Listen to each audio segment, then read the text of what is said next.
तो सूरह मायदा की 100 नंबर की आयत में अल्लाह ताला ऐलान कर रहा है, उल्ला यस्तबिल खबीस वत्तय्यिब। ऐ नबी आप ऐलान कर दीजिए, आप बता दीजिए कि पाक और नापाक बराबर नहीं हो सकते। वलौ आजबक कसरतुल खबीस, अगरचे नापाक चीजें ज्यादा हो जाएं, अगर बेपर्दा लड़कियां ज्यादा हो जाएं तो पर्दा करने वालियों की वैल्यू कम होने वाली।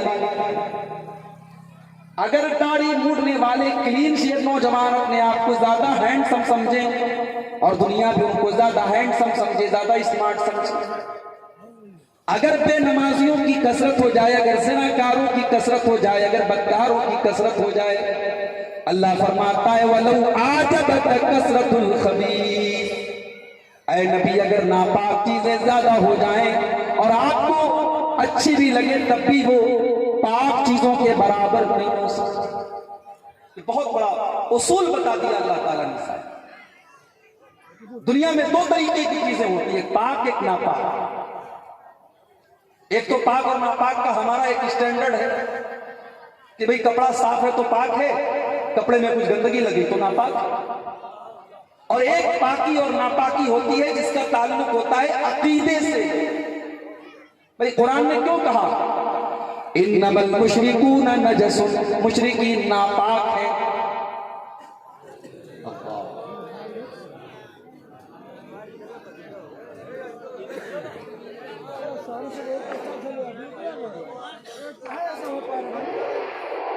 देखिए अपने से लाइट वाले कहाँ है?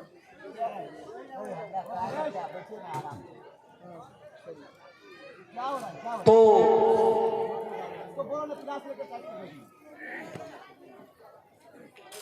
पाक और नापाक बराबर नहीं हो सकते। पाकी का ताल्लुक अकीदे से भी होता है। अल्लाह ने कहा मुशरिक नापाक है।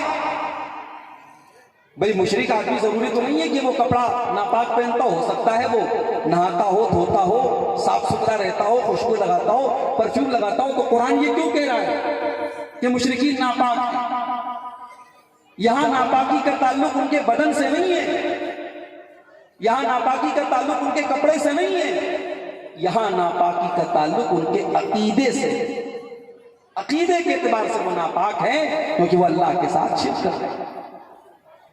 इसी तरीके से एक नौजवान है, बड़े साफ सुथरे कपड़े पहनता है, खुशबू लगाता है, जाहिरी एतबार से उसके अंदर कोई नापाकी की चीज नहीं है, लेकिन वो जिना करता है, वो हराम ताल्लुकात औरतों के साथ कायम करता है।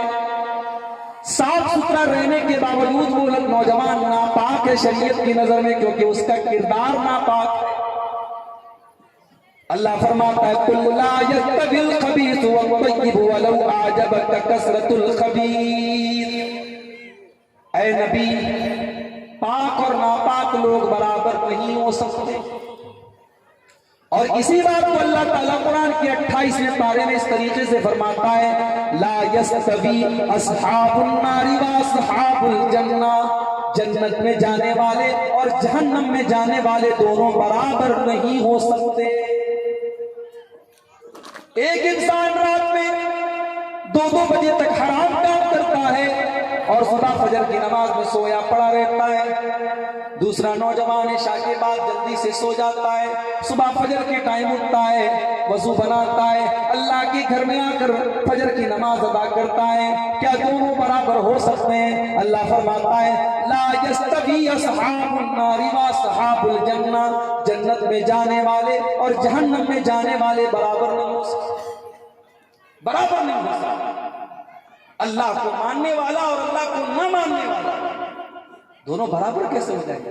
नहीं हो सकते। एक नौजवान वो है जिसकी जिंदगी का कोई मकसद ही नहीं है, जो अपनी जवानी में जो जी चाहता है वो करता है, जिसको जब देखो वो नाच गाने में लगा हुआ है, शराबो शबाब में लगा हुआ है। उसकी जिंदगी का बस एक ही मकसद है, एंजॉय करना है, मजा लेना है।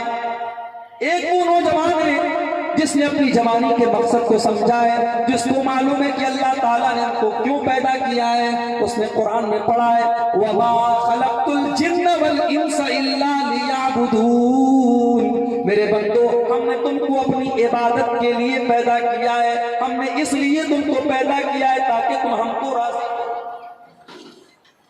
अब एक नौजवान जिसने अपनी जिंदगी के मकसद को नहीं समझा और एक वो नौजवान जिसने जिंदगी के मकसद को समझा, क्या दोनों बराबर हो सकते? नहीं, पाक और नापाक बराबर नहीं हो सकते। एक नौजवान है जिसकी जिंदगी का बस एक ही टारगेट है, खाना है, कमाना, एंजॉय करना है। अगर खाना, कमाना, एंजॉय करना ये हमारी जिंदगी का मकसद है तो जानवर भी तो यही सारे काम करते हैं। जानवर को भी खाना है, पीना है, एंजॉय करना है। अल्लाह ने हमको इंसान बनाया, हमको जानवर नहीं बनाया।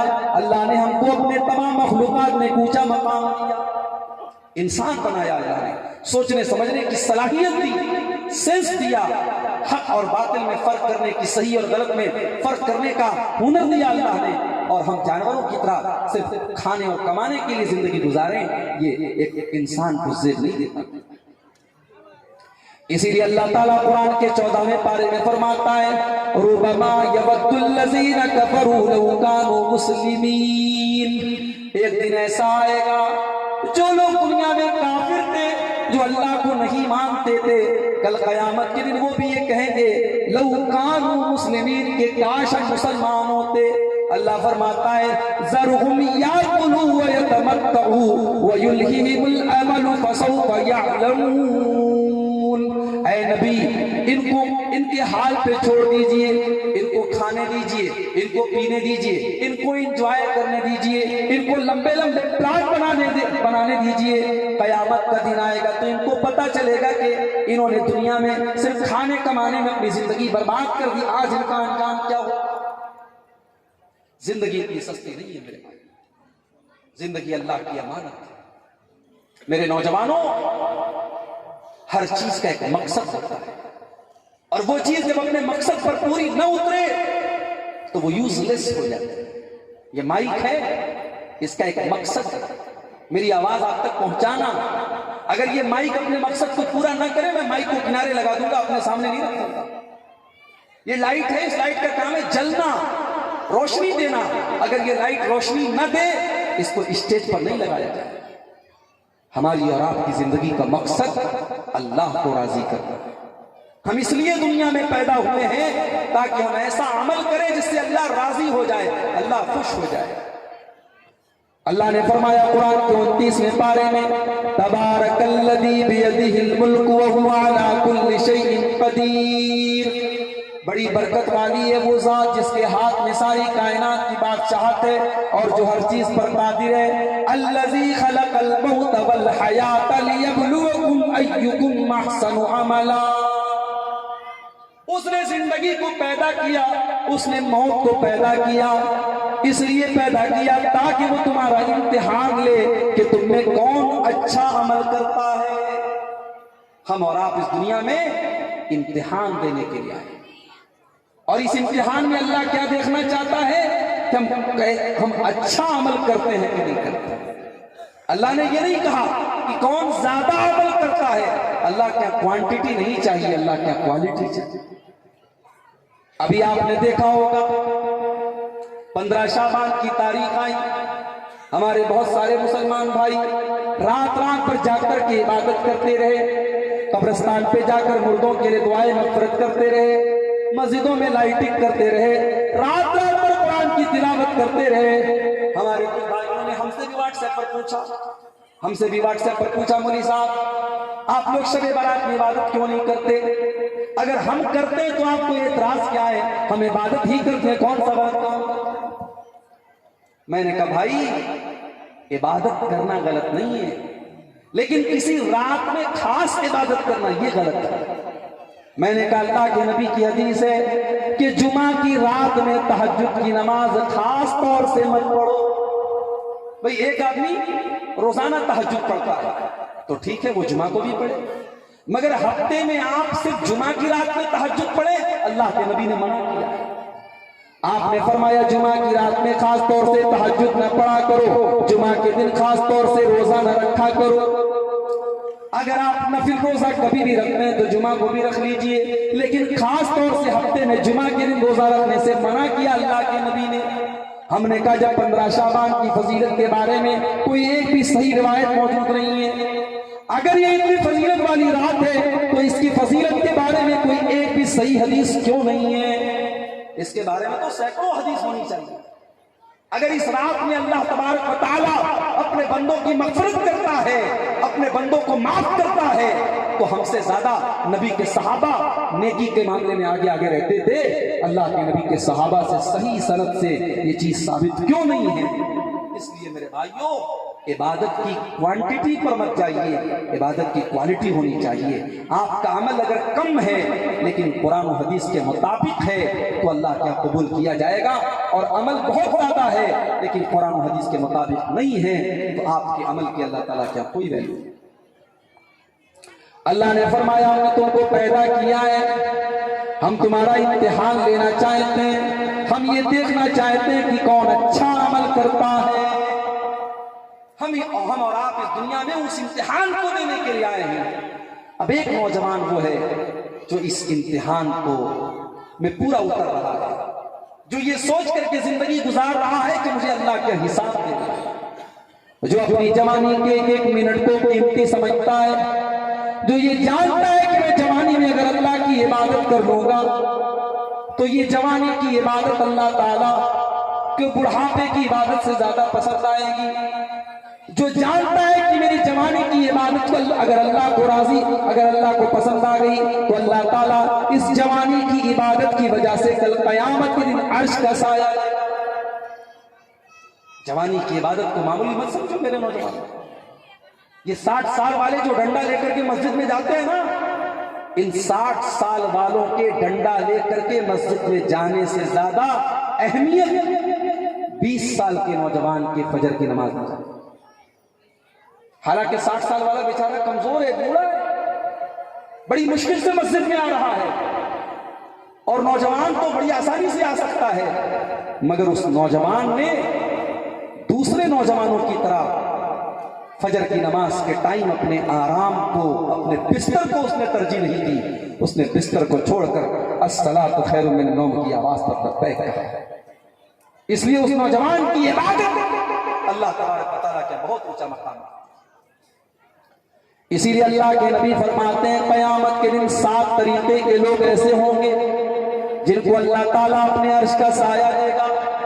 उन 7 नौजवानों में दूसरे नंबर पर अल्लाह के नबी फरमाते हैं वशाकुन नशा फी इबादतिल्लाह, वो नौजवान जिसकी जवानी अल्लाह की इबादत में गुजरी हो। जलसा करा रहे हैं आप लोग माशाअल्लाह, लेकिन कल फजर की नमाज में आप में से कितने लोग हाजिर रहते हैं? ये है जलसे का हासिल। मैं अक्सर देखता हूं कि जलसा कराने में जो नौजवान आगे आगे रहते हैं, कोई पिंडाल का इंतजाम देख रहा है, कोई उलमा को रिसीव करने जा रहा है, कोई खाने का इंतजाम देख रहा है, कोई औरतों के गेट पर ड्यूटी दे रहा है, अपनी अपनी ड्यूटी सब निभा रहे हैं। बड़ी अच्छी बात है भाई, आपके अंदर शौक है, जज्बा है, लेकिन वो जज्बा आपका नमाज के लिए क्यों खत्म हो जाता है? साल में एक बार जलसा करा लेना दीन की खिदमत नहीं है मेरे भाई। आपको नमाज की भी पाबंदी करनी चाहिए। अगर आप मुसलमान हैं तो 5 टाइम की नमाज आपके ऊपर फर्ज है।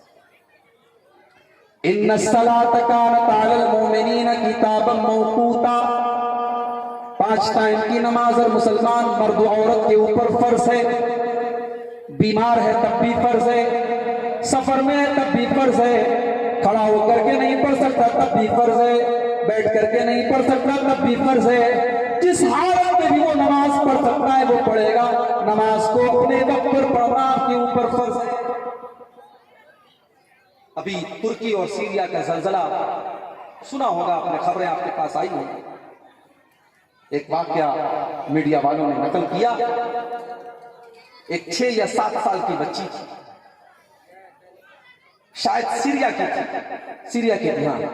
जलजला आया और 3 दिन मलबे से दबे रहने के बाद, मलबे के नीचे दबे रहने के बाद 3 दिन के बाद वो लड़की अल्लाह के फजलो करम से जिंदा और सही सलामत निकल। 3 दिन के बाद जब वो लड़की सलामत जिंदा निकलती है तो बेहोश होती है। जब होश में आती है तो वो 6 या 7 साल की बच्ची, उसकी जुबान से पहला लफ्ज क्या निकलता है? कहती है कम मिन सलातिन मा सल्लैतुहा, कम मिन सलातिन मा सल्लैतुहा। कहती है मैं पता नहीं कितने टाइम में बेहोश रही, पता नहीं कौन कौन सी नमाजें मेरी छूट गई। ओ लोगों मुझे बताओ मैंने कितने टाइम की नमाज नहीं पढ़ी। अल्लाह अकबर। उस 6 साल की बच्ची ने हमें और आपको सबक सिखा दिया कि ओ नमाज छोड़ने वालों, ओ नमाज के मामले में लापरवाही करने वालों, तुम अल्लाह को क्या जवाब दोगे? तुम्हारे पास कल अल्लाह की बारगाह में क्या एक्सक्यूज होगा, क्या बहाना? उस 6 साल की बच्ची को इतनी फिक्र है कि होश में आने के बाद पहला जुमला मुंह से निकलता है कि कितनी नमाजें मैंने नहीं पढ़ी। एक वो नौजवान है जो 5 टाइम की नमाज पढ़ रहा है, और एक वो नौजवान है जो नमाज से उसके कोई मतलब नहीं है। क्या दोनों बराबर हो सकते हैं? कभी नहीं। हजरत उमर फारूक का दौर है। उमर फारूक रजी अल्लाह तआला अन्हु अपने गवर्नरों को खत लिखते और कहते हैं कि वो लोगों, सबसे अहम चीज इस्लाम के अंदर नमाज है। वमन ज़य्याहा, जिसने नमाज को बर्बाद कर दिया तो दूसरी चीजों को तो वो और ज्यादा बर्बाद करेगा। जिसकी नमाज दुरुस्त नहीं है, जो नमाज के मामले में गड़बड़ है, उसके बारे में किसी और चीज की गारंटी नहीं ली जा सकती। अभी एक साहब से मुलाकात हुई मेरी, बंगाल में, मालदा के सरकारी टीचर हैं वो। उनके दोस्त ने कहा मौलवी साहब थोड़ा सा इनको समझाइएगा, ये नमाज नहीं है। सुबह का टाइम था, नाश्ते का टाइम था, हम लोग बैठे। मैंने कहा मास्टर साहब आप स्कूल में पढ़ाने कितने बजे जाते हैं? बोले 8 बजे जाते हैं। मैंने कहा कितने बजे तक? बोले 3 बजे तक ड्यूटी। मैंने कहा कभी ऐसा होता है कि आप 8 बजे के बजाय 9 बजे स्कूल जाएं, 10 बजे जाएं? बोले नहीं, वो तो सरकारी ड्यूटी है तो जाना पड़ता। मैंने कहा अच्छा आप नमाज क्यों नहीं पढ़ते? बोले साहब क्या बताऊं, बस आप दुआ कीजिए, थोड़ा सा काहिली है मेरे अंदर। मैंने कहा ये मत कहिए कि काहिली है आपके अंदर। अगर काहिली होती तो आप 8 बजे अपनी ड्यूटी पर न जाते। आपकी सरकारी नौकरी है, आप 8 बजे का स्कूल है तो 7:30 बजे रेडी हो जाते हैं, क्योंकि आपको पता है कि ये सरकारी नौकरी का मामला है, आपकी रोजी रोटी का मामला है। हमने कहा अगर आप काहिल होते तो हर मामले में काहिल होते। आप नौकरी के मामले में तो बहुत चुस्त हैं, नौकरी के मामले में तो बहुत आपके अंदर चुस्ती फुर्ती है, लेकिन आप नमाज के मामले में ढीले ढाले हैं। इसलिए क्योंकि नमाज की अहमियत आपके नजदीक नहीं।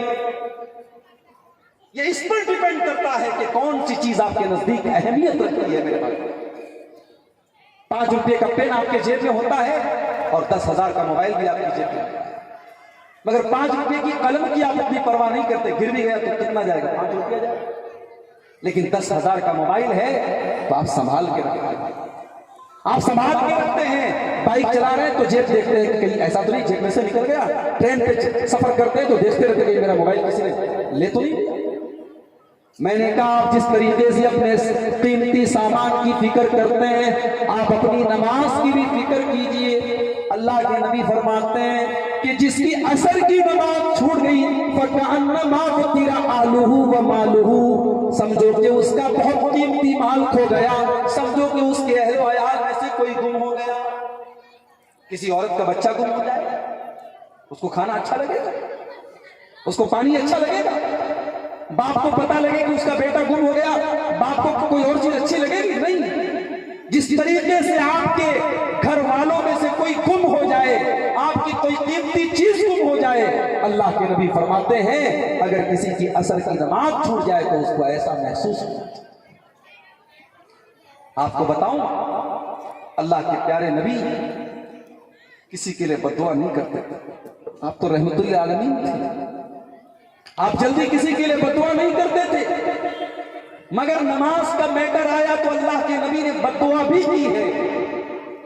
जंगे खंदक का मौका याद कीजिए, जब मुशरिकों के साथ लड़ाई हो रही है, जंग हो रही है, और लड़ाई के दौरान असर की नमाज अल्लाह के नबी की कज़ा हो जाती है, सूरज डूब जाता है और मगरिब के टाइम आपको असर की नमाज पढ़नी पड़ती है। अल्लाह के रसूल की जुबान से फतवा के अल्फाज निकल जाते हैं। आप फरमाते हैं मला अल्लाहु बुयूतहुम व कुबूरहुम नारा, अल्लाह इन मुशरिकों के घरों को जहन्नम की आग से भर दे, अल्लाह इनकी कब्रों को जहन्नम की आग से भर दे। शगलूना अनिस्सलातिल वुस्ता, इन्होंने बीच वाली नमाज से हमको गाफिल कर दिया, इन्होंने असर की नमाज से हमको गाफिल कर दिया। तो नमाज की अहमियत हमारी जिंदगी में क्या है?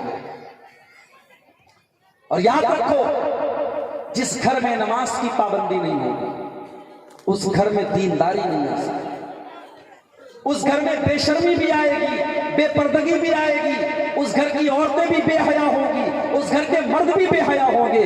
इसलिए कि जहां नमाज की पाबंदी नहीं होती है वहां ख्वाहिशात की पाबंदी होती है। कुरान का 16वां पारा उठाइए, सूरह मरियम के अंदर अल्लाह फरमाता है, अपने बहुत सारे नबियों का जिक्र करने के बाद अल्लाह फरमाता है फखलफ मिन बादिहिम खल्फुन अज़ाउस सलाता वत्तबउश शहवाति फसौफ यल्कौना गय्या। अल्लाह फरमाता है मेरे नबियों के जाने के बाद, मेरे पैगंबरों के जाने के बाद, मेरे रसूलों के जाने के बाद ऐसे नालायक लोग आए जिन्होंने नमाजों को बर्बाद किया। नमाज को छोड़ा नहीं, नमाज को बर्बाद किया। जो नमाज नहीं पढ़ता है ना वो नमाज को बर्बाद करता है। भाई जियो का सिम इस्तेमाल करते हैं ना, नेपाल में भी तो इस्तेमाल होता होगा ना।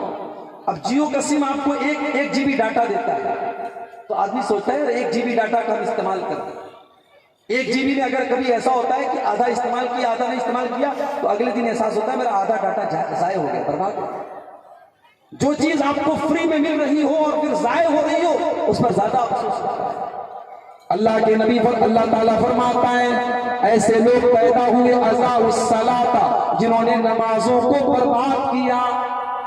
नमाज का टाइम होता रहा वो क्रिकेट देखते रहे, नमाज का टाइम आता रहा वो लहबो लहबे उठते रहे, गाना सुनते रहे, फिल्में देखते रहे, सीरियल देखते रहे। नमाज का टाइम रहा वो घर में बैठ करके गप्पे लड़ाता रहा, वो चाय पीता रहा, वो दोस्तों के साथ हंसी मजाक करता रहा। अज़ाउस सलाता, उसने नमाजों को बर्बाद किया। वत्तबउश शहवाती, और उसने अपनी ख्वाहिशात की पैरवी की। फसौफ यल्कौना गय्या, ऐसे लोग जहन्नम के अंदर जाएंगे। नमाज की पाबंदी करो मेरे प्यारे साथी, नमाज की पाबंदी, इसके बगैर हम और आप आखिरत में कामयाब नहीं हो सकते। जहन्नम में जाने की सबसे बड़ी वजह शिर्क के बाद यही नमाज है। जब जहन्नमी जहन्नम में जाएंगे तो सवाल किया जाएगा, जन्नती सवाल करेंगे तुम जहन्नम में कैसे पहुंच गए? तो जहन्नमी पहला जवाब यही देंगे, क़ालू लम नकु मिनल मुसल्लीन, हम नमाज नहीं पढ़ते थे, नमाज नहीं पढ़ते। तो एक नौजवान जो नमाज पढ़ रहा है और एक नौजवान जो नमाज नहीं पढ़ रहा है, दोनों बराबर नहीं हो सकते। और आगे बढ़िए, एक नौजवान वो है जो रात के सन्नाटे में अपने मोबाइल का गलत इस्तेमाल कर रहा है, आंखों का ज़िना कर रहा है, हाथों का ज़िना कर रहा है, पैरों से ज़िना की तरफ चल के जा रहा है, जो अपने इंटरनेट और अपने मोबाइल का गलत इस्तेमाल कर रहा है। एक वो नौजवान है और दूसरी तरफ वो नौजवान है जो रात के सन्नाटे में सारी दुनिया सो रही है, वो मुसल्ला बिछा करके अल्लाह की बारगाह में तहज्जुद की नमाज पढ़ रहा है। एक रात में गुनाह का काम कर रहा है, अल्लाह को नाराज करने का काम कर रहा है, एक अल्लाह की बारगाह में आंसू बहा रहा है। मेरे प्यारे भाइयों, जरा दिल पर हाथ रख करके बताओ, क्या दोनों बराबर हो सकते हैं? नहीं हो सकते। उल्ला यस्तविल खबीस वल तय्यिब, ऐ नबी आप कह दीजिए कि पाक और नापाक बराबर नहीं हो सकते। जो रातों में गुनाह का काम कर रहा है उसकी हालत क्या होने वाली है? अल्लाह के प्यारे नबी फरमाते हैं, इब्ने माजा की रिवायत है, आप फरमाते हैं कि मेरी उम्मत के मैं ऐसे लोगों को भी जानता हूँ जो क़यामत के दिन बहुत सारी नेकियों को लेकर के आएंगे, रोजा नमाज और हज को लेकर के आएंगे, लेकिन अल्लाह ताला उनकी नेकियों को बर्बाद कर देगा, खत्म कर देगा। सहाबा ने पूछा, अल्लाह के नबी वो कौन बदनसीब लोग? तो कौन बदनसीब लोग होंगे जो नेकियों का पहाड़ लेकर के आएंगे और उनकी नेकियों को अल्लाह ताला बर्बाद कर देगा। नबी अकरम फरमाते हैं वो तुम्हारे ही भाई होंगे, जैसे तुम नमाज पढ़ते हो वो भी नमाज पढ़ते होंगे, जैसे तुम रोजा रखते हो वो भी रोजा रखेंगे। वलाकिन्नहुम इज़ा खलौ बिमहारिमिल्लाहि इंतहकुहा, लेकिन तुम्हारे वो भाई तो होंगे, वो नमाज तो पढ़ेंगे, वो रोजा तो रखेंगे, मगर जब तन्हाई होगी, जब अकेलापन होगा, जब बंद कमरा होगा, जब बेडरूम की तन्हाई होगी, जब बिस्तर पर अकेले में होंगे तो बहुत सारे नाजायज काम करेंगे, बहुत सारे गलत काम करेंगे। आज मोबाइल ने बहुत सारे गुनाहों को आसान कर दिया। मोबाइल ने आज वो सारे काम आसान कर दिए हैं जो पहले बहुत मुश्किल थे। पहले कोई सोच भी नहीं सकता था कि मस्जिद में भी गाना बजे। अब तो साहब मस्जिद में नमाज हो रही है, इहदिना सिरातल मुस्तकीम, पीछे मोबाइल पर गाना बजे। अब बाद में कहता है क्या बताऊं मौलवी साहब, साइलेंट करना भूल गया। अरे तू साइलेंट करना भूल गया, कम से कम तू अपने मोबाइल की रिंगटोन में गाना तो ना लगा। हमारे नौजवान गाना लगाते हैं। उसके बाद आप ये देखिए कि इस मोबाइल ने आज नौजवान लड़के और लड़कियों को एक प्राइवेसी दे दी। भाई व्हाट्सएप पर आदमी चैटिंग कर रहा है, किससे चैटिंग कर रहा है, कौन देखने जाता है, कौन कितनी नजर रखे। अब लड़का किसी से बात कर रहा है या लड़की किसी से बात कर रही है, अब जब बात होगी और ये एहसास है कि मैं बात कर रही हूं या मैं बात कर रहा हूं, ये मैं जानता हूं या सामने वाला जानता है, तो तन्हाई मिल गई। मर्द और औरत को जब तन्हाई मिल जाए, वो अल्लाह के नबी की हदीस है कि तीसरा शैतान होता है। ला यखलुवन्ना रजुलुन बिइम्रातिन इल्ला वसालिसुहुमा शैतान। जब भी कोई मर्द किसी औरत के साथ अकेले में होता है, तन्हाई में होता है, तो तीसरा वहां पर डेफिनेटली शैतान होता है। तीसरा यकीनन वहां पर शैतान होता है। आपकी मस्जिद के इमाम साहब हैं, आपके मोहल्ले के बड़े नेक इंसान हैं, हाजी साहब हैं, नमाजी साहब हैं, अगर वो भी किसी जवान औरत, किसी खूबसूरत औरत के साथ अगर तन्हाई में हैं, वो जितने बड़े भी मुत्तकी और परहेजगार हों, अल्लाह के नबी की हदीस को सामने रखो, वहां पे तीसरा शैतान हो। तो जब डायरेक्ट मर्द और औरत तन्हाई में मिलते हैं और वहां पे तीसरा शैतान होता है, तो फेसबुक के जरिए जब मिलते हैं, व्हाट्सएप के जरिए जब मिलते हैं, सोशल मीडिया पर जब मिलते हैं, तो वहां भी तीसरा शैतान होता है। अरे इस्लाम तो वो दीन है जिसने एक मुसलमान औरत को यह तालीम दी कि जब तू किसी गैर मर्द से बात करे तो तेरी आवाज में भी सख्ती होनी चाहिए। फला तग़ज़ान बिल क़ौल, मुसलमान औरतों तुम किसी गैर मर्द से बात करो तो तुम्हारी आवाज में लचक नहीं होनी चाहिए, तुम्हारी आवाज में मिठास नहीं होनी चाहिए। फयतमअल्लज़ी फी क़ल्बिही मरज़ुन, कहीं ऐसा ना हो जिसके दिल में शहवत की बीमारी है, जिसके दिल में गंदगी है, कहीं वो तुम्हारे बारे में गलत उम्मीदें ना पाल ले। हालांकि जरूरी तो नहीं है कि कोई मीठी आवाज में बात करे तो हमारा दिल पिघल ही जाए, मगर अल्लाह ताला जो हमारा पैदा करने वाला है, उसको पता है कि शुरुआत कहां से होती है, ज़िना की शुरुआत कहां से होती है, बदकारी कौन कौन से रास्ते से घर में आती है, अल्लाह को पता है। अल्लाह ने उसके शुरुआती दरवाजों को ही बंद कर दिया।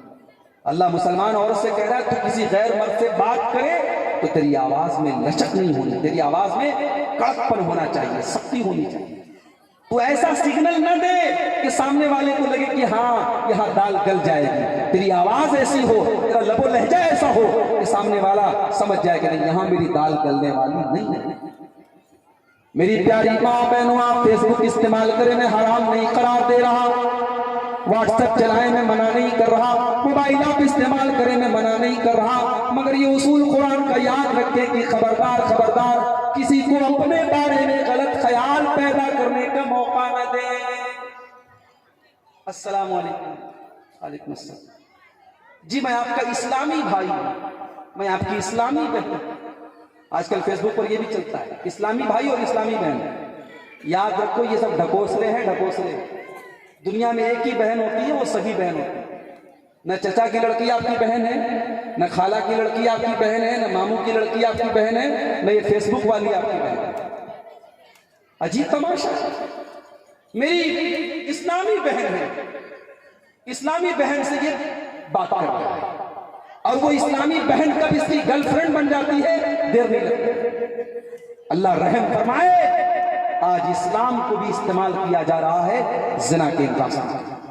आपको यकीन नहीं आएगा, नेपाल के हालात में बहुत अच्छी तरीके से नहीं जानता, मगर हमारे हिंदुस्तान के हालात ये हैं कि बड़ी तादाद में मुसलमान लड़कियां, बाकायदा उनके लिए जाल बिछाया गया है। गैर मुस्लिम लड़के फेसबुक वगैरह के ऊपर इतने एक्टिव हैं, वो आईडी बनाते हैं और उसके बाद खास तौर से मुसलमान लड़कियों से दोस्ती करते हैं। और शुरुआत कैसे करते हैं, जी मैं इस्लाम के बारे में कुछ जानना चाहता हूं। अब ये बेचारी अल्लाह की बंदी जो खुद इस्लाम के बारे में कुछ नहीं जानती, इसे बड़ी खुशी होती है कि अच्छा ये गैर मुस्लिम होकर के इस्लाम के बारे में जानना चाहता है। अब ये लगती है उसको इस्लाम की तबलीग करने। अब वो बेचारा पूछता है नमाज किसको कहते हैं, ये नमाज का मतलब बताती है, रोजे का मतलब बताती है, ज़कात के बारे में बताती है, पर्दे के बारे में बताती है। फिर वो कहता है अच्छा मैं आपसे मिलना चाहता हूँ, आपकी बातें बड़ी अच्छी लग रही हैं। फिर मुलाकात शुरू होती है और उसके बाद अपने जाल में वो फंसाता है और इश्क और मोहब्बत के नाम पर उस लड़की को उसके घर की दहलीज से निकालता है, उसके साथ वो भाग करके शादी करती है और फिर इस्लाम को छोड़ करके उसके मजहब में लाता है। और ये मैं कोई हवाई बात नहीं कर रहा हूं, मेरे पास डाटा मौजूद है। कम से कम 500 मुसलमान लड़कियां सिर्फ महाराष्ट्र के अंदर 2 महीने के अंदर उन्होंने कोर्ट मैरिज की है गैर मुस्लिमों के साथ। ये हालात है मेरी प्यारी माँ बहनों, मैं आपको बड़े साफ साफ अल्फाज में ये बताना चाहता हूं, ये सोशल मीडिया की दुनिया बड़ी रंगीन है, ये बड़ी धोखेबाज दुनिया है। यहाँ कितने लड़के जो लड़कियों के नाम से आईडी बना के चलते हैं, कितने गैर मुस्लिम है जो मुसलमान के नाम से आईडी बनाए हुए हैं। खबरदार खबरदार, आप अगर अच्छे मकसद के लिए सोशल मीडिया का इस्तेमाल करती हैं तो करें, आप अच्छी बातों को शेयर करें, अच्छी बातों को फैलाएं, लेकिन किसी गैर के साथ दोस्ती का प्लेटफॉर्म न बनाएं। किसी गैर मुस्लिम के साथ या किसी मुसलमान के साथ भी जो गैर महरम है उसके साथ दोस्ती न करें। आज सोशल मीडिया ज़िनाकारी तक पहुंचाने का रास्ता बन गया। और हमारे अपने हालात ये हैं, हमारे नौजवान लड़के और लड़कियों की सही उम्र में शादी नहीं हो पा रही है। अभी एक लड़का मुझे रिसीव करने के लिए बॉर्डर पर गया, उससे पूछा मैंने तुम्हारी शादी हुई? बोला नहीं शादी नहीं। मैंने कहा कब होगी? बोला 30 साल का हो जाऊंगा। अभी उम्र कितनी है? बोला 20 साल। तो 10 साल तक वो लड़का क्या करेगा भाई? वो जलसे में तकरीर सुनने आएगा बस। अगर एक लड़का 20 साल की उम्र में बालिग हो रहा है, लड़की बालिग हो रही है और आप उसकी शादी 30 साल की उम्र में कर रहे हैं, तो आप अगर ये उम्मीद रखते हैं कि वो 10 साल तक तकरीरें सुन करके और कुरान पढ़ करके और हदीसें पढ़ करके गुनाह से बचा रहेगा, तो आप ख्वाबों की दुनिया में जिंदगी। इंसान को भूख लगी हो तो उसे खाना दिया जाता है, इंसान को प्यास लगी हो तो उसे पानी दिया जाता है, इंसान को नींद लगी हो तो उसे सोने का मौका दिया जाता है। अगर एक नौजवान लड़का और लड़की शादी की उम्र को पहुंचे हैं तो वालिदैन इस इंतजार में न रहे कि मेरा लड़का जब मेरा कुर्ता पहनेगा तब मैं समझूंगा बड़ा होगा। बात लड़के बाप का कपड़ा पहनने लगते हैं कि बाप को समझ में आ जाए मैं बड़ा होगा। और लड़कियां बेचारी वो तो शर्माती है, वो तो शादी की बात कर भी नहीं सकती कि अगर करेंगी तो घर वाले कहेंगे बड़ी बेहया है, बड़ी बेशर्म है। तो ये भी बहुत बड़ा मसला है इस वक्त हमारे नौजवानों का, सही उम्र पे शादी करना। और मैंने देखा है कि जो लड़के और लड़कियां सही उम्र पर उनकी शादी हो जाए वो बहुत सारी बीमारियों से बचे रहते हैं, बहुत सारी दिमागी टेंशन से बचे रहते हैं। मेरे प्यारे साथियों, ये इस्लाम की तालीम है, ये नबी की तालीम। अल्लाह के प्यारे नबी फरमाते हैं या माशर शबाबी मन इस्तता मिनकुमुल बात फलयतज़व्वज। ऐ नौजवानों, अगर तुम्हारे पास अपनी बीवी की जिम्मेदारी उठाने की ताकत है तो तुम जल्दी से निकाह कर लो, जल्दी से तुम शादी कर लो। फ़इन्नहु अग़ज़्ज़ु लिलबसरि व अहसनु लिलफ़र्जी, इसलिए कि शादी करने से तुम्हारी निगाहें झुक जाएंगी और तुम्हारी शर्मगाह महफूज हो जाएगी। शर्मगाह की हिफाजत का यही एक रास्ता है, सही वक्त पर आप शादी करें, और नहीं करेंगे अंजाम बुरा होगा। ये जो आपने शादी के रास्ते में रुकावटें बना के रखी हैं, जहेज के नाम की रुकावट, बारात के नाम की रुकावट, जात और बरादरी के नाम की रुकावट, लंबे चौड़े खर्च के नाम की रुकावट, इन रुकावटों को जब तक आप नहीं नहीं खत्म करेंगे और शादी को आसान नहीं करेंगे तब तक समाज से जिना खत्म नहीं हो सकता। और वैसे भी नेपाल के बारे में मशहूर है कि यहाँ शराब बहुत आम है।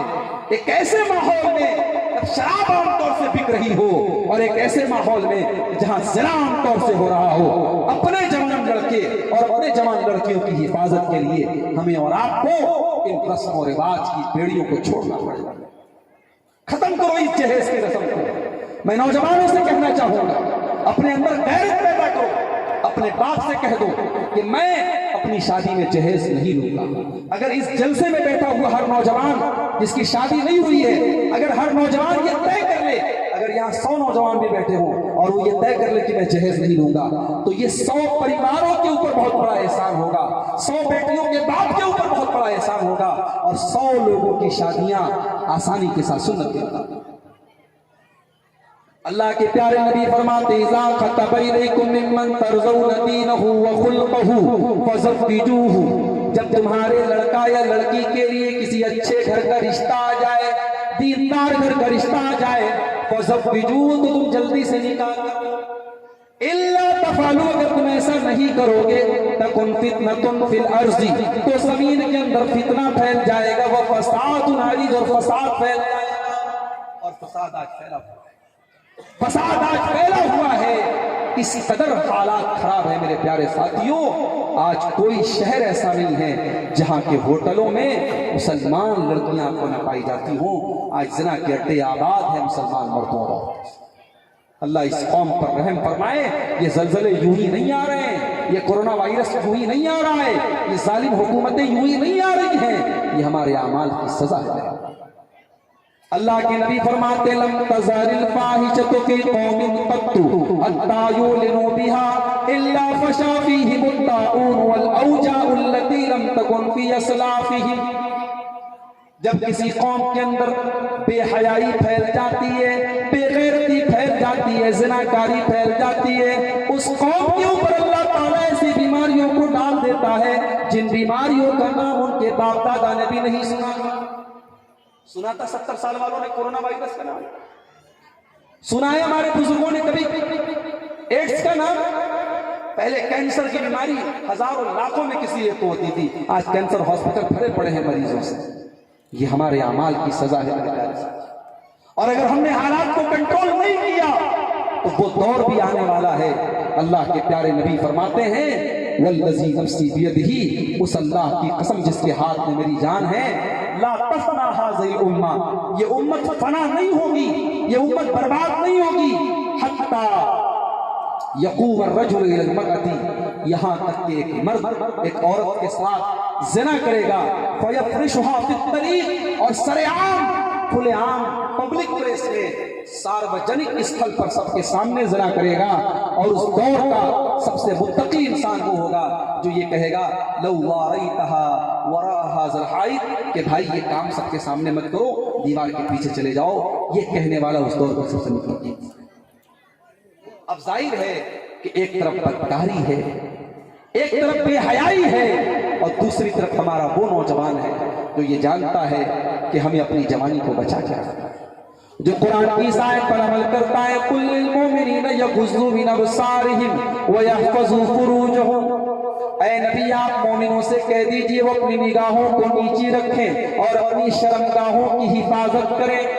एक नौजवान ज़िनाकारी के रास्ते पर चल रहा है, एक नौजवान अपनी शर्मगाह की हिफाजत कर रहा है, क्या दोनों बराबर हो सकते हैं? अल्लाह फरमाता है ला यस्तविल खबीसु वत्तय्यिब, दोनों बराबर नहीं हो सकते। सहाबा की जिंदगी आज तो हमारा नौजवान गलत काम करने के मौके तलाश करता है।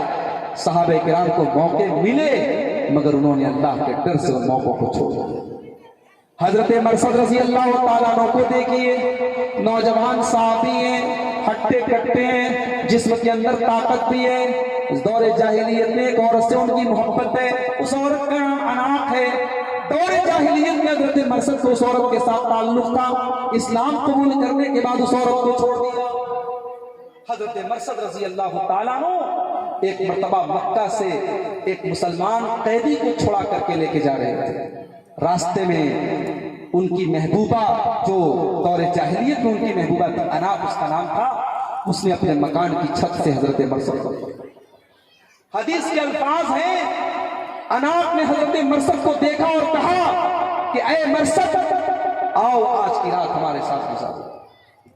चांदनी रात है, एक खूबसूरत औरत गुनाह की दावत दे रही है, कोई देखने वाला नहीं, कोई पकड़ने वाला नहीं, किसी सिक्योरिटी कैमरे का डर नहीं, किसी पुलिस का डर नहीं, किसी कानून का डर नहीं, लेकिन एक अल्लाह का डर है जिसने मरसद रजी अल्लाह तआला अन्हु को ये गुनाह करने नहीं दिया।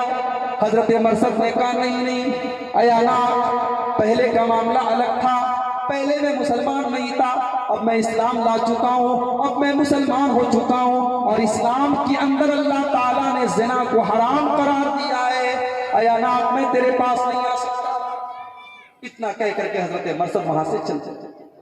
अब अनाक ने ये देखा कि यहां मेरी दाल नहीं गल रही है, तो उसने चिल्लाना शुरू किया, उसने शोर मचाना शुरू किया कि देखो ये तुम्हारे कैदी को लेके भाग रहा है। लोगों ने लाठी डंडा लेके दौड़ाना शुरू किया।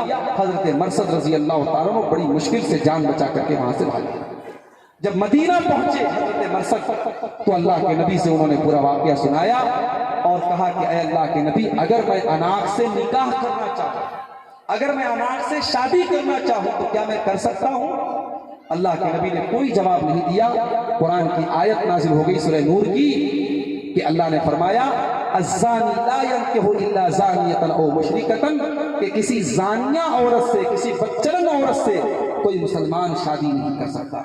जब तक कोई जानिया औरत है, बच्चलन है, जब तक वो सच्ची तौबा नहीं कर लेती, अपना अमल छोड़ नहीं देती, तब तक कोई मुसलमान उससे निकाह नहीं कर सकता। जब कुरान की आयत नाजिल हुई, हजरत मरसद से अल्लाह के नबी ने कहा कि आप अनाक से निकाह नहीं कर सकते। जवानी थी मेरे भाइयों, मगर सहाबा ने अपनी जवानी को बर्बाद नहीं किया। आज हमारा नौजवान अपनी जवानी को बर्बाद कर रहा है।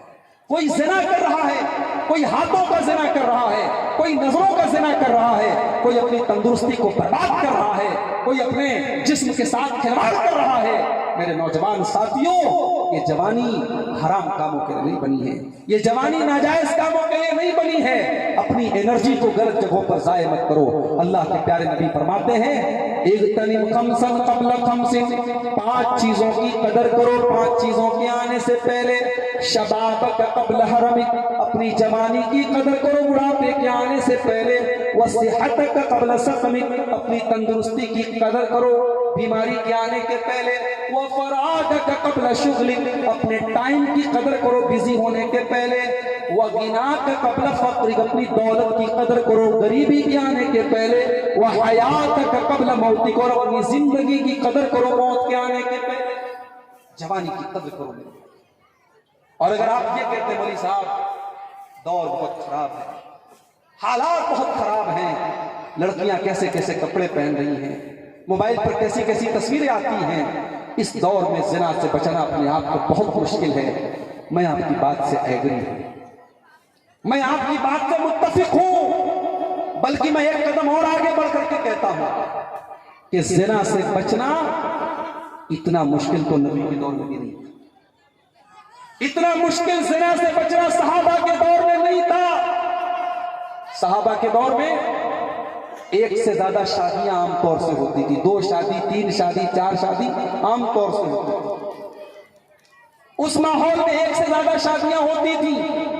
कोई जहेज नहीं था, कोई बारात नहीं थी, कोई लेन देन का मसला नहीं था, रिश्ता तय होता था, झट मंगनी पर शादी हो जाती थी। शादी आसान थी, औरतें पर्दे में निकलती थी, जिना करने पर 100 कोड़े की सजा कुंवारे को मिलती थी, शादीशुदा को पत्थरों से मार मार के खत्म कर दिया जाता था। उस माहौल में जिना करना बहुत मुश्किल था।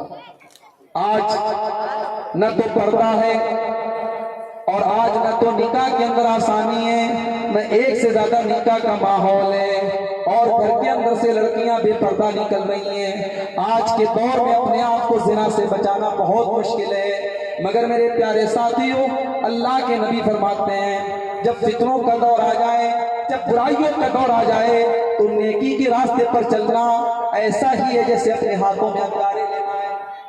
अपने हाथों में अंगारे को लेना जितना मुश्किल है, उसी तरीके से फितरों के दौर में अल्लाह के नबी की सुन्नतों पर चल रहा है। लेकिन मेरे प्यारे नौजवान साथियों, इस मुश्किल दौर में भी अगर हमने अपने आप को बचा के रखा, हमने जिना से बचाया अपने आप को, हमने बदकारी से अपने आप को बचाया, तो अल्लाह के नबी फरमाते हैं, मैं यज़मन ली मा बैन लिह्यैहि व मा बैन रिजलैहि यज़मन लहुल जन्ना। जो मुझे दो चीजों की गारंटी दे दे, जुबान की गारंटी दे दे और शर्मगाह की गारंटी दे दे, मैं उसे जन्नत की गारंटी देता हूं। आप अगर अपनी शर्मगाह की हिफाजत की गारंटी दे दें, अल्लाह के प्यारे नबी आपको गारंटी दे रहे हैं। और जहां तक ये मसला है कि हालात बहुत खराब हैं, मैं कुरान से एक मिसाल आपको देना चाहता हूं। हजरत यूसुफ अलैहिस्सलाम को तो जानते हैं, बहुत खूबसूरत थे। अल्लाह के नबी फरमाते हैं, दुनिया का आधा हुस्न दिया गया था यूसुफ अलैहिस्सलाम। इतने खूबसूरत थे कि मिस्र की औरतों ने उनको देख करके अपने हाथों को काट डाला। इतने खूबसूरत थे हजरत यूसुफ अलैहिस्सलाम। आज हमारे बहुत सारे नौजवान बच्चे यहाँ बैठे हैं, लड़कियां भी बैठी हैं। खूबसूरती बड़ी नेमत भी है और बहुत बड़ा फितना भी है। जब कोई लड़का खूबसूरत होता है ना, तो उसे एहसास होता है मैं बहुत खूबसूरत हूं, मैं बहुत खूबसूरत हूं, बड़ी आसानी से किसी को अपने जाल में फंसा सकता हूं। और बहुत सारे लड़के जो थोड़े खूबसूरत और हैंडसम होते हैं, वो अपनी खूबसूरती का नाजायज फायदा उठाते भी हैं। याद रखो मेरे भाइयों, अगर अल्लाह ने आपको खूबसूरत बनाया है, तो अपनी सूरत के साथ साथ अपनी सीरत को भी आप खूबसूरत बनाइए। इसलिए कि अल्लाह ताला आपके चेहरे की खूबसूरती को नहीं देखता है, अल्लाह आपके दिल की खूबसूरती को देखता है। इन्नल्लाह ला यंजुरु इला सुवरिकुम व अजसामिकुम। अल्लाह ताला तुम्हारे चेहरे की खूबसूरती को नहीं देखता, तुम्हारे जिस्म की खूबसूरती को नहीं देखता। वलाकिन यंजुरु इला कुलूबिकुम व आमालिकुम। बल्कि अल्लाह ताला तुम्हारे दिलों को देखता है, तुम्हारे आमाल को देखता है। तो खूबसूरत अगर हैं आप, तो खूब सीरत भी बनी। बाज नौजवान भाइयों को देखता हूं कि माशाअल्लाह खूबसूरत हैं, लेकिन हेयर स्टाइल जो है बड़ा अजीब सा, बाल ऐसा बना के रखा है जैसे लगता है करंट मार दिया उसके बाल में। किसी का बाल ऐसा होता है कि बिल्कुल अजीब व गरीब कलर से उसको रंग दिया है, बिल्कुल हरा कलर है, बिल्कुल जो है पर्पल कलर है, अजीब व गरीब कलर से अपने बालों को रंग दिया है। बाद नौजवानों को देखता हूं कि आधा बाल है और आधा पीछे का पूरा बाल गायब है। ऐसे ऐसे हेयर स्टाइल रखते हैं। मैं कहता हूं आप नॉर्मल बाल रखिए मेरे भाई, आप बालों में कंघी कीजिए, अच्छा कपड़ा पहनिए, अपने आप को स्मार्ट और हैंडसम बनाने के लिए आप अच्छा कपड़ा अच्छा लिबास पहनिए, अपने बालों वगैरह का ख्याल रखिए, सुन्नत वाली दाढ़ी रखिए। अल्लाह की कसम, इस्लामी लिबास और इस्लामी वज़ाकता और इस्लामी हुलिये का जो नौजवान होता है, वो दाढ़ी मुंडे नौजवान से लाख गुना बेहतर होता है। जिस नौजवान के चेहरे पर सुन्नत होती है, जिस नौजवान के माथे पर सजदे का निशान होता है, तो रातों को अल्लाह की बारगाह में रोता है, उस नौजवान के चेहरे पर जो लाइट होती है, जो क्रीम होती है ना, वो फेयर एंड लवली और फेयर एंड ग्लो और फलाना और ढिकाना क्रीम से पैदा नहीं होती। असल जो इंसान की खूबसूरती होती है, वो तकवा की बदौलत मिलती है। हजरत यूसुफ अलैहिस्सलाम बहुत खूबसूरत, जिस औरत के घर में रहते थे उसी औरत ने उनके ऊपर जाल फेंका, उनको अपने जाल में फंसाने की कोशिश। कुरान करीम ने नक्शा खींचा, वराबदतहुल्लती हुवा फी बैतिहा अन नफ्सिही व गल्लकतिल अबवाब। यूसुफ अलैहिस्सलाम जिस औरत के घर में रहते थे, उसी औरत ने उनके ऊपर जाल फेंका, उनको फुसलाने की कोशिश की, उनको बहलाने की कोशिश की। वगल्लकतिल अबवाब, और उस औरत ने घर के सारे दरवाजे बंद कर दिए। वक़ालत हैत लक, और उसने कहा कि ऐ यूसुफ जल्दी से मेरी बाहों में आ जाओ, जल्दी से मेरे पास आ जाओ।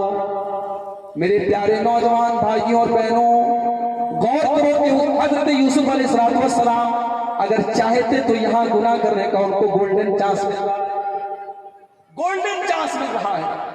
औरत खुद बुला रही है, और औरत भी वो औरत है जो उनकी मालकिन है, और यूसुफ अलैहिस्सलाम एक नौकर की तरह उस घर में रहते हैं, और औरत घर के सारे दरवाजे भी बंद कर देती है।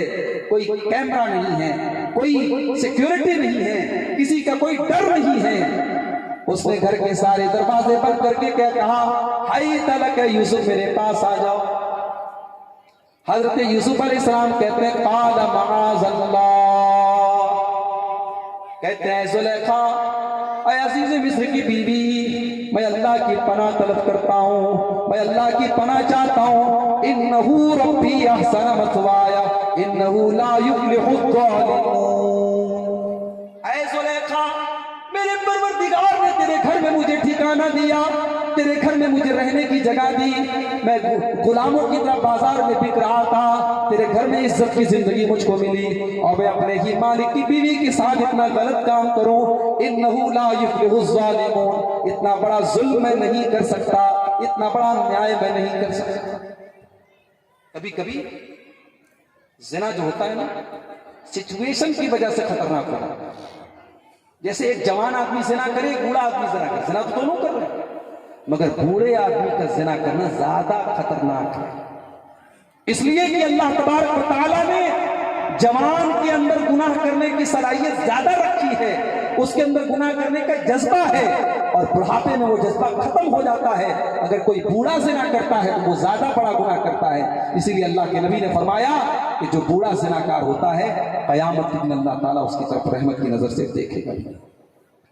तो यूसुफ अलैहिस्सलाम ने ये मैसेज दिया, ये सबक दिया मेरे प्यारे साथियों कि हालात चाहे जितने बुरे हों, अगर हम चाहें तो अपने आप को गुनाह से बचा सकते हैं। शर्त यह है कि अल्लाह का डर अपने अंदर पैदा कर लें, अल्लाह का तक़वा पैदा कर लें। और आगे बढ़िए, मैं कंपैरिजन कर रहा हूं नौजवानों का।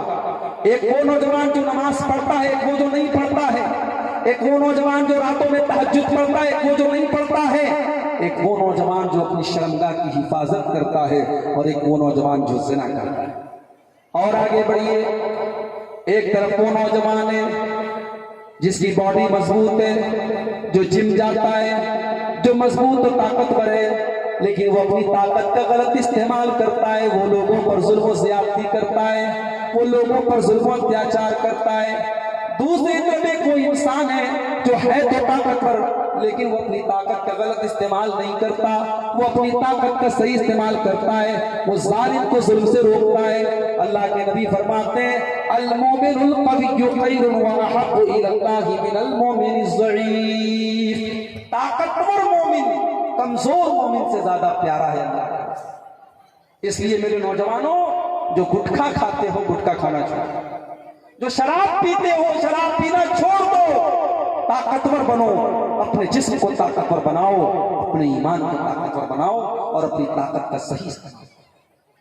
मूसा अलैहिस्सलाम भी हमारी और आपकी तरह जब नौजवान थे, उनके हाथों में ताकत थी, उन्होंने एक मुक्का मारा, कितनी को कितनी मर गया, इतनी ताकत थी मूसा अलैहिस्सलाम के मुक्के में। तो अपनी ताकत का आप सही इस्तेमाल कीजिए। आपकी ताकत जुल्म के खिलाफ होनी चाहिए और मजलूम के हक में होनी चाहिए। हमने समाज में ऐसे भी नौजवानों को देखा है जो क्रिमिनल लाइन में चले जाते हैं, गलत लोगों की लाइन में चले जाते हैं, अपराध की दुनिया में चले जाते हैं। मुसलमान नौजवान अपराधियों को रोकने वाला बने, अपराध को रोकने वाला बने, जुर्म को रोकने वाला बने, जुर्म करने वाला न बने। अब एक आखिरी बात बयान करके बात खत्म कर रहा हूं, शर्म और हया। शर्म और हया जो आज हमारे नौजवान लड़कों के अंदर से भी रुखसत हो रही है और लड़कियों के अंदर से भी रुखसत हो रही है। शर्म और हया जिस समाज से निकल जाए मेरे प्यारे साथियों, उस समाज से ईमान भी निकल जाता है। अल्लाह के नबी फरमाते अल हया वल ईमानु कुरिना जमिया। हया ईमान का बड़ा गहरा ताल्लुक है। जिस दिल के अंदर से हया निकल जाती है, उस दिल से ईमान निकल जाता है। जिस दिल से ईमान निकल जाता है, उस दिल से हया निकल जाती है। हयादार बने। हमारे नबी हया वाले थे, बेहयाई आपको पसंद नहीं थी, गाली गलौज आपको पसंद नहीं था। अभी हमारे गैर मुस्लिम भाइयों का एक त्यौहार आया, एक वीडियो मैंने देखा, राजस्थान का वीडियो है, औरतें भी हैं, बच्चे भी हैं, जवान भी हैं, और बड़ी गंदी भाषा का इस्तेमाल हो रहा है, और उसको कल्चर का नाम दिया जा रहा है, उसको संस्कृति का नाम दिया जा रहा है, उसको त्यौहार का नाम दिया जा रहा है। कोई त्यौहार हो, कोई खुशी का मौका हो, इस्लाम बेहयाई की इजाजत नहीं देता। ईद का मौका आ जाए, बकरीद का मौका आ जाए, खुशी का शादी का मौका आ जाए, इस्लाम आपको कोई ऐसा अमल करने की इजाजत नहीं देता जिसमें बेहयाई पाई जाए। अल्लाह के नबी के बारे में साहबा कहते हैं काना अशद हया मिनल अज़रा, अल्लाह के नबी कुंवारी लड़कियों से ज्यादा शर्म हया वाले थे। तो अपने अंदर हमारा आप शर्म हया पैदा करें। तो ये चंद बातें नौजवानों की इस्लाह के ताल्लुक से थी। मैं उम्मीद करता हूं कि हमारे नौजवान इन बातों को सिर्फ एक कान से सुन के दूसरे कान से उड़ाएंगे नहीं, बल्कि इंशाअल्लाह इन पर अमल करने की कोशिश करेंगे। अपनी जिंदगी के मकसद को समझेंगे, अपनी जवानी के मकसद को समझेंगे। हमारे जो नौजवान नमाज से दूर हैं वो नमाजी बनने की कोशिश करेंगे। जो किसी भी तरीके के नशे में गिरफ्तार हैं वो नशे से बचेंगे, बदकारी से अपने आप को बचाएंगे, शर्म हया का जज्बा, इस्लामी जज्बा अपने अंदर पैदा करेंगे। अल्लाह से दुआ है रब्बुल आलमीन हमारे नौजवानों की हिफाजत फरमाए, रब्बुल आलमीन हमारे नौजवानों को सही रास्ते पर चलने की तौफीक अता फरमाए। जब तक हम दुनिया में जिंदा रहें, इस्लाम पर जिंदा रहें और हम सब का खात्मा ईमान पर हो। आमीन व आखिर दावाना अल्हम्दुलिल्लाहि रब्बिल आलमीन। अस्सलामु अलैकुम व रहमतुल्लाहि व बरकातुहू।